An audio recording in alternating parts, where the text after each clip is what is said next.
ปวดยังไงเยอะจะโทษเลยมั้งนี่ลูก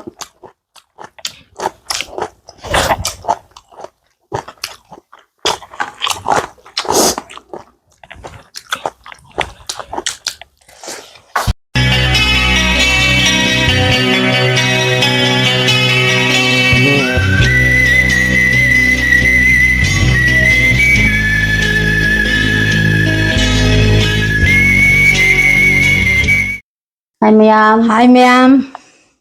Kasi ako'y ma'am na nahanso. Para may naman na hang birak po siya ato ay gi ek po imaji gi masi ahan gi mamaw no pine. Ado langat henda gini ay imaji may tay ne bako. Ay jo may hai tare ne aduga maring da panjara po ne ba. Asi wahang jadom hang bire ma'am na. Ado ay si inamaji may tay ne ba. Ay di ay imagi hek masi ahangi mamaw nupi ay tasaw gi nupi ne ba ko. Ado po nahan di yen chaba na mita koy chawgi thonga chajara ke na koy inamana hayo ne ba. Mane hajara ki bado. Ado ngasi di chawri ma thonge adaga yerum mama ngaure paporama adaga morok fajana mele ko. Ado ko na ba khara thame. Ado ngasi di Saminarage namaga adu ngasi laijidagi amuk karangwada laktoino do khangdre ngasi de adu injang hawba thongdraga jo nungsi yam sinada amtang sinan saminarage namaga hawrage kutti kangre mochi ham batare hawrase saksidi nangi yirum dulu telefon dia ngalamu kaino duga ha chak yirum dulu tom tie ngalo chak to na ai ni yam ma le yam de ai gota gi baine ai gota gi baine ni yam ma le hawrasi hawbana kaino ne sauri je khawde mayam de hap tabra do hawai jar hapchale nga yai bu khrap chale hawni smai sabje le tasawna ri thong na tauri no ha aha baby mayam da injara ge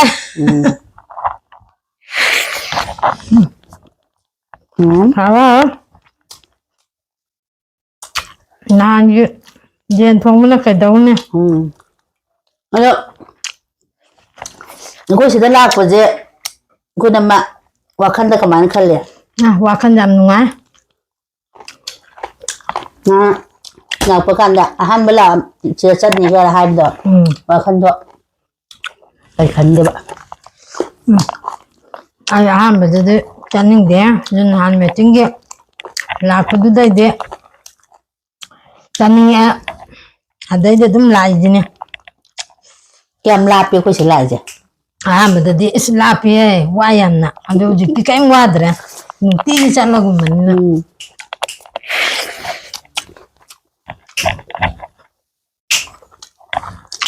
hawa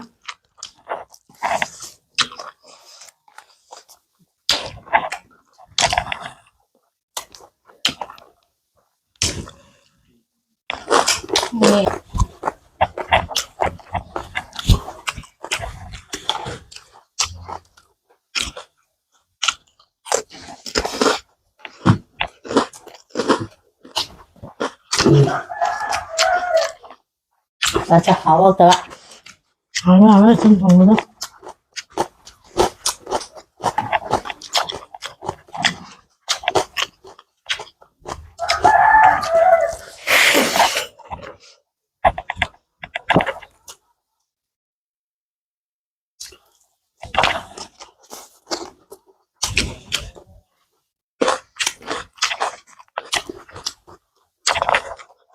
Gila. Sa jadi kira kena tahu deh, tak aku udah lagi kan saya. Macam mana tu aku tu.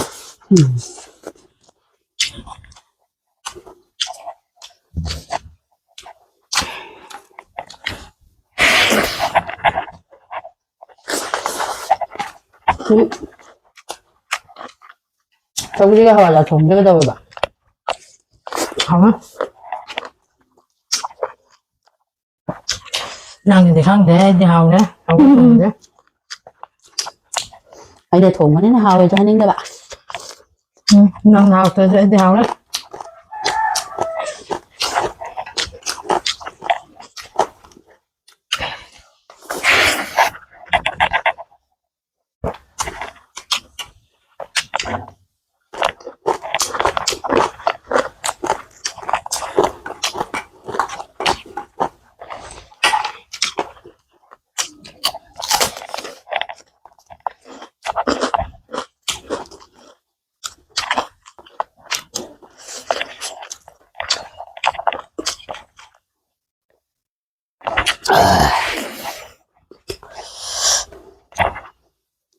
Thấy vậy nhá mình đấy.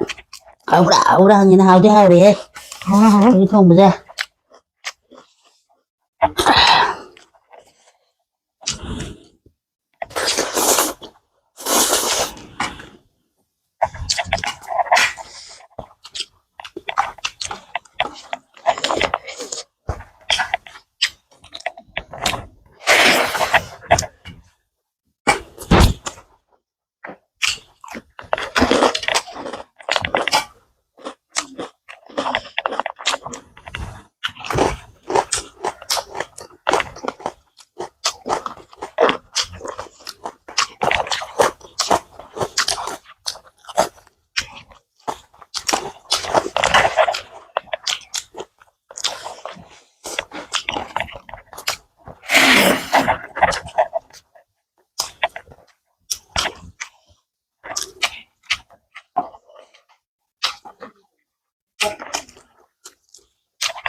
싸게 한다고 너무 아파서 싸기도 낙장지 강도 없는다기도 나 mà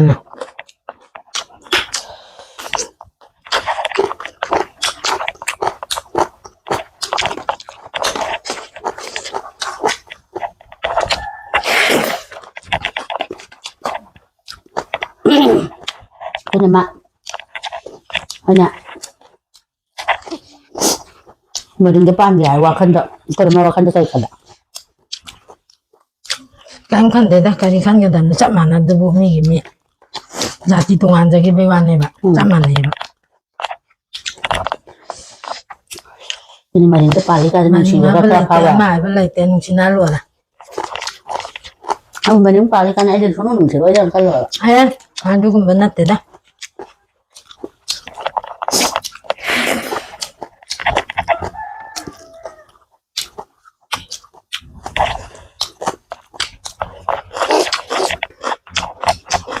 rồi đấy hay nè chúng pan bagian saya tatu sang pada pala tatu tak lagi una aja cuman si pada unada benar anh sẽ hình như phun mà thôi phun mà thôi hay là có cả đấy đây là ngang nào mà đi tara kan đấy inama ibung ada cái aku ini thằng này đi mai ai operation cái đầu được không cái thằng này cái đầu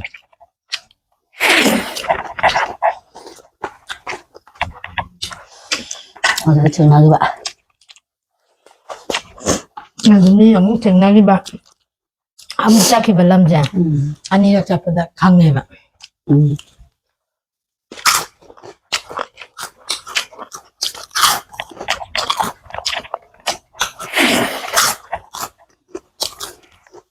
네, 감사.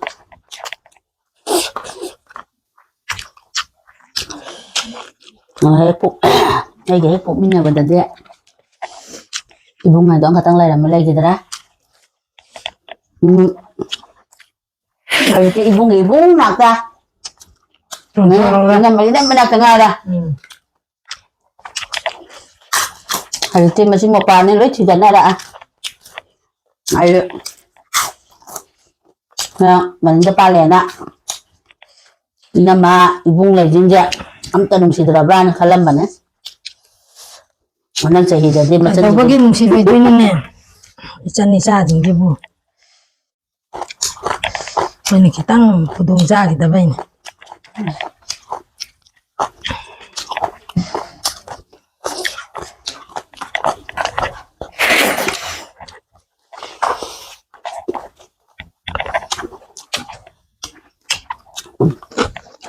Ang po nga ada. Satu lemak dulu.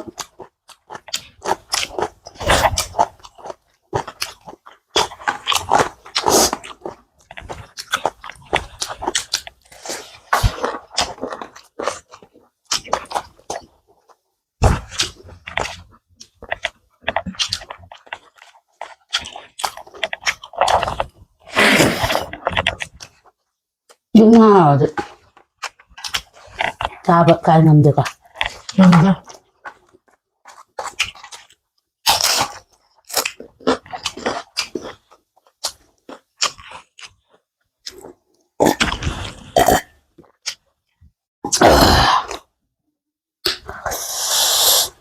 Ora.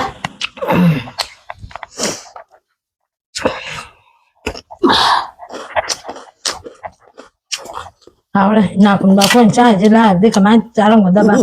Hawa di po. Man.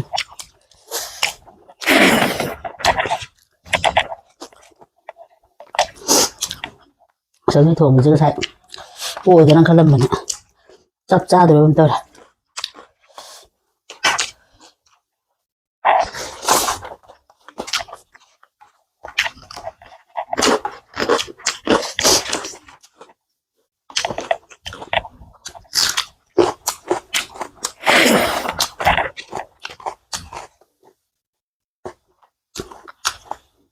Cái đó ạ. Nang ở đây bây giờ không sao bà nhìn kìa. Sao yan? Nhưng kìa cho con ở đây đã sau đã Anh trai thì nó lùa đấy. vừa vào Lùa đấy. không có gì tôi chỉ biết rồi đấy vào bốc sầu nó không ngon Chắc mà này vậy. lắm nào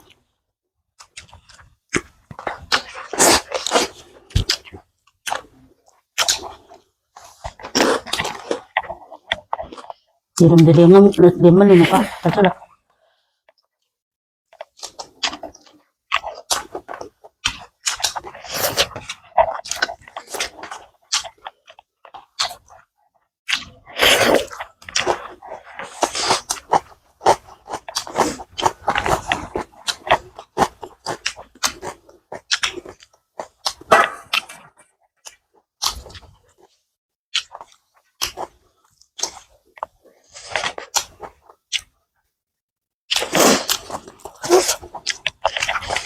Nhưng ta trong cái thằng mà ra là tên nào.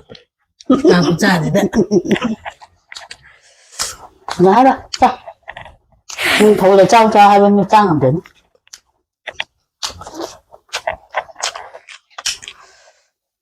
cha bây giờ mà tôi được cân lên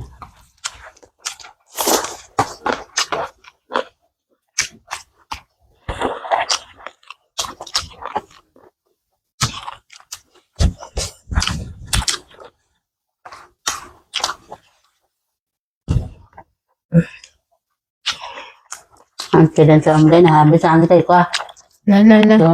rồi mấy rồi á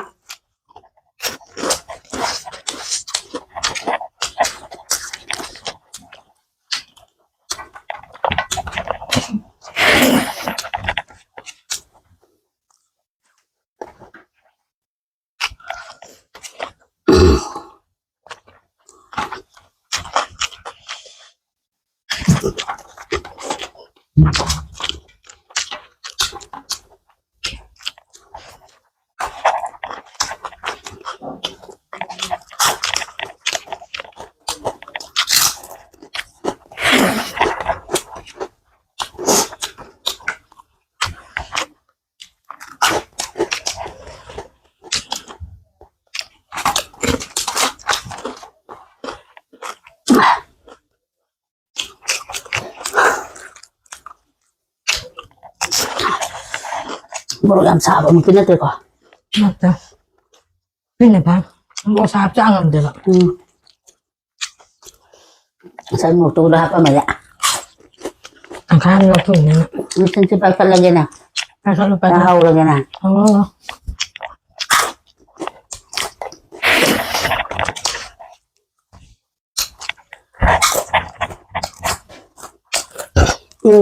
Kaya?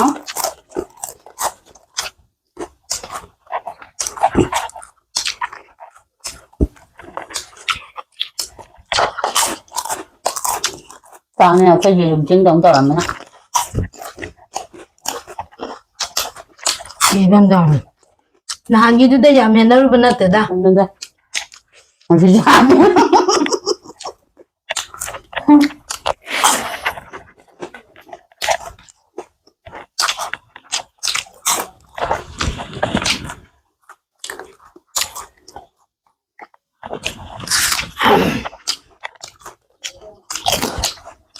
Đừng tới đó.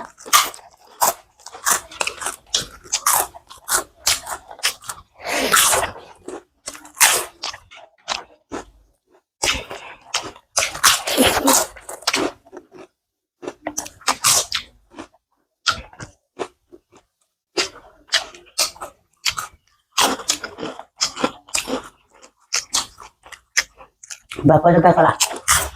Hả?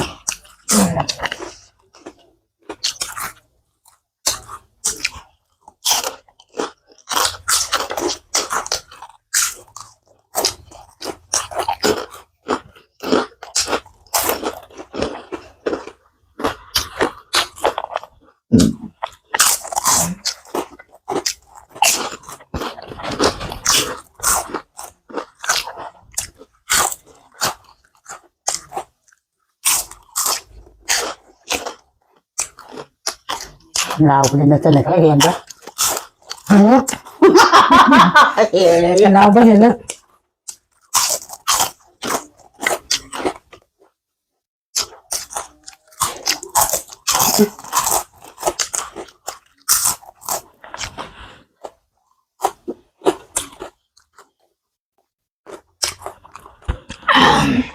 Mày ăn xà tôi xà đó. Hào na. Hầu đó hầu đó. Hào ba hào.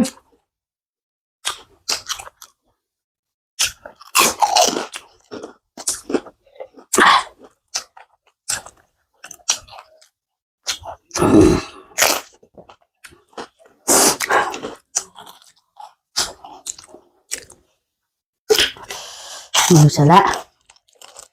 Nganda.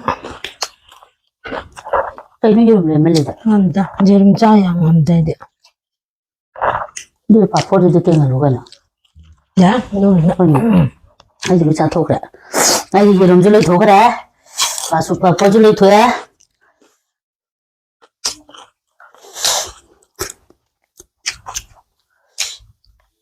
Sắp cần tổ rồi kìa. Xả vào lên cái nào. Kung kay ka, sap tayo ko nga siya.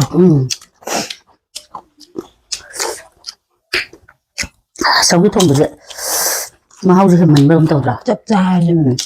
Sinda ba? Xin xin để giảm mình nghe. Sau đi đi hàng gạo có thùng ấy. Đây thùng mày hàng xanh mà bằng.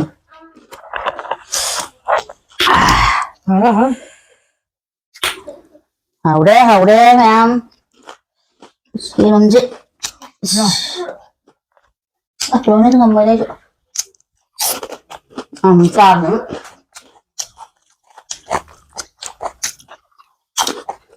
Không sao rồi rồi. Amda. Sao chỗ như sao rồi?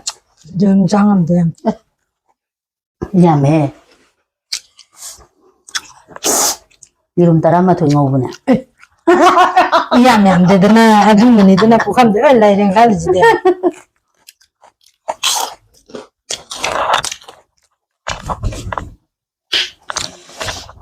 Cái gì ta hạ? Không ra cái đó. Hầu Không ra cái nè. Chala. Ya. Tan budan ke ba? Không gì. Ya. Nhà cái mày không? Siya ni kaya si Pia.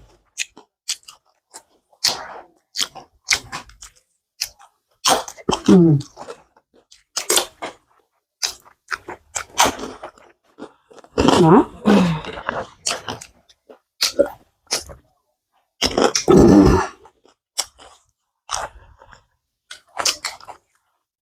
Aduh, ini apa aja? 아야야. 찔리지. Jadi miyam deh. Waktu jalan sunat kami nak. 나 그럼 님들 Yang 로션 mana?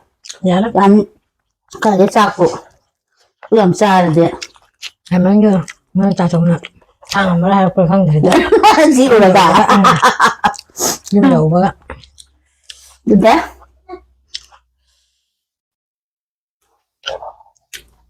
Masih gede. Urusan jaraknya. Jangan pagi. Ini ada air ini mana hanya bisa air. Ya nak. Left, chart. Yan pagi. 하이 매양 ngasi di sabal loisalagle aduna iyan upajigi thaga sarijida lab share tawba kaubiganu mayam Yan na yamna nungsibiu adagidi mayamna kari hai tare isajigi naujigi khallaga mayamna lab tang tawbiram thank you Itu bapak.